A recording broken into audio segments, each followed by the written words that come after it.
আল্লাহু আকবার, আল্লাহু আকবার।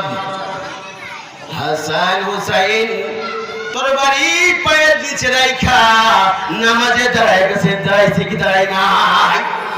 কাহিনী জানেন না? এজন্য ভাইরা আমার, যেই যাই করেন না কেন, পীর বুজুর্গদের সোহবত নিতে হবে, কি হবে না? কুরআনে একটা আয়াত পড়েছিলাম, ইয়া আইয়ুহাল্লাযিনা আমানুত্তাকুল্লাহ ওয়া কুনু মা'আস সাদিকিন। হে ঈমানদারগণ, আল্লাহকে ভয় করো, মা'আস সাদিকিন, সত্যবাদী ঈমানদার খোদাভীরু আল্লাহর ওলিদের হক্কানি পীর বুজুর্গদের সোহবত নাও, বায়াত মুরিদ হও। ঠিক না ঠিক?